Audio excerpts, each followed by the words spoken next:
बिस्मिल्लाहिर्रहमानिर्रहीम। बेटा आज हम एक टॉपिक डिस्कस करने जा रहे हैं, वो है इलेक्ट्रिक पोलराइजेशन ऑफ डाइइलेक्ट्रिक। तो सबसे पहले हम ये डिस्कस करेंगे कि पोलराइजेशन और डाइइलेक्ट्रिक होता क्या है।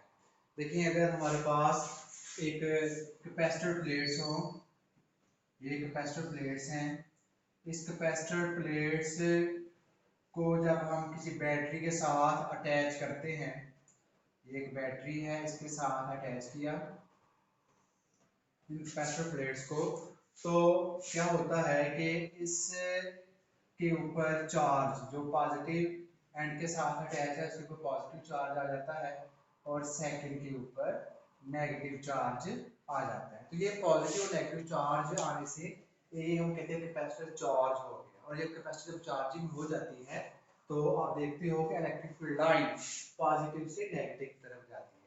अब ये डाइइलेक्ट्रिक क्या है? डाइइलेक्ट्रिक ये है कि जो कैपेसिटर प्लेट्स के दरमियान हम इंसुलेटर इस्तेमाल करते हैं, ऐसा इंसुलेटर जो कैपेसिटर प्लेट्स के दरमियान पड़ा हो उसे हम कहते हैं डाइइलेक्ट्रिक। तो डाइइलेक्ट्रिक की आप भी डेफिनेशन कर सकते हैं, the insulator that is placed between the capacitor plates. Capacitor plates के दरमियान ऐसा डाइइलेक्ट्रिक जो कैपेसिटर प्लेट्स के दरमियान पड़ा हो उसे हम डाइइलेक्ट्रिक का नाम देते हैं। अब हमारे पास डाइइलेक्ट्रिक के लिए एक इंसुलेटर है। आप ये जानते हो, अगर हमारे पास एक एटम है, इसका सेंट्रल पोर्शन न्यूक्लियस है और इसके इर्द इलेक्ट्रॉन रोटेट कर रहे हैं लाइक दिस। इस इलेक्ट्रॉन के ऊपर नेगेटिव चार्ज है और सेंट्रल पोर्शन न्यूक्लियस इसके ऊपर पॉजिटिव चार्ज होता है।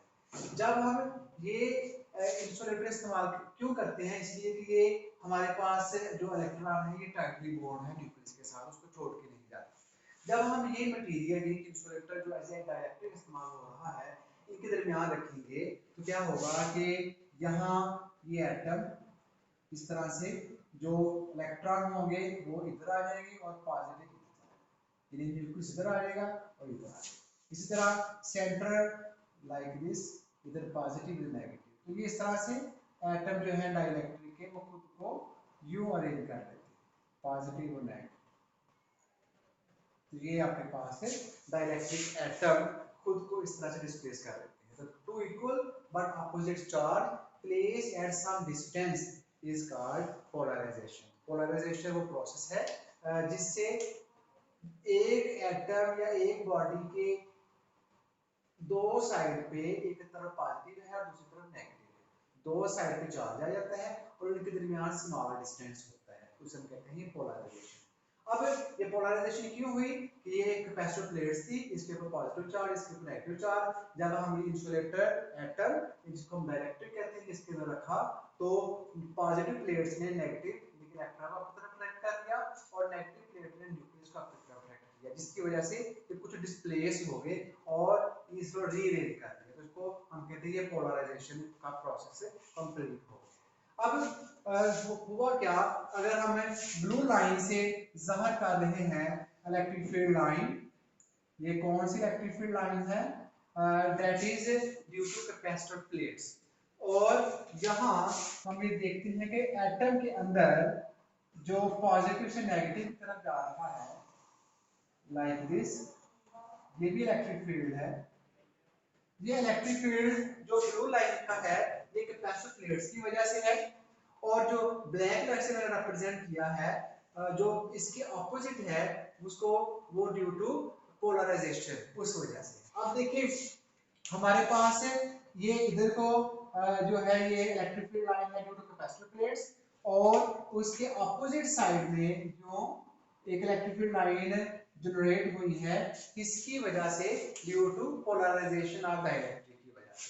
ये दोनों इलेक्ट्रिक फील्ड एक दूसरे के अपोजिट डायरेक्शन में है, लिहाजा ये एक दूसरे के अफेक्ट को कैंसिल करेंगे। जब एक दूसरे के अफेक्ट को कैंसिल करेंगे तो क्या होगा? पहला पॉइंट कि ये डाइइलेक्ट्रिक की वजह से पोलराइजेशन और इसकी वजह से पैदा होने वाले इलेक्ट्रिक फील्ड लाइन की वजह से जो ओवरऑल इलेक्ट्रिक फील्ड इफेक्ट है E, electric field intensity E will be reduced।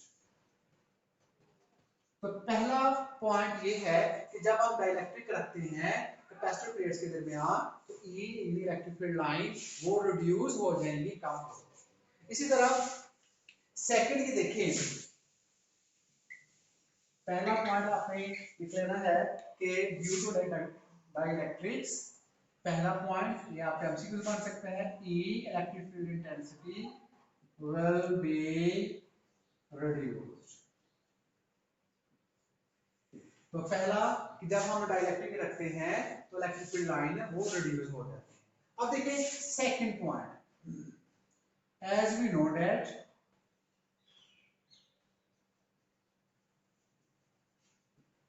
E is equal to V over D। अब देखें जब E कम होगा तो V यानी कि पोटेंशियल डिफरेंस ये भी कम हो जाएगा। तो सेकंड पॉइंट ये आया कि V potential difference will be decreased।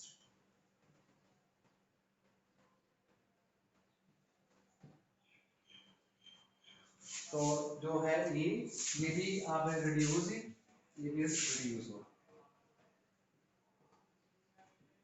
या डिक्रीज या रिड्यूस हो। थर्ड पॉइंट देखिए, E is equal to sigma over epsilon not. अब देखिए बेटा जब E को रिड्यूस होगा तो सिग्मा जो है ये भी जो है ये रिड्यूस हो जाएगा। तो surface charge density, surface charge density decrease. तो हमारे पास सरफेस चार्ज डेंसिटी यानी कि सिग्मा, सरफेस चार्ज डेंसिटी यानी कि सिग्मा ये भी डिक्रीज या रिड्यूस हो। अब थर्ड पॉइंट आप तीन, ई भी रिड्यूस हो जाएगा, वी भी रिड्यूस हो जाएगा या डिक्रीज हो जाएगा, और जो सरफेस चार्ज डेंसिटी है ये भी डिक्रीज हो जाएगा। अब देखिए हमारे पास एक और चौथा पॉइंट ये देखें कि आप जानते हो हमारे पास Q is equal to CV।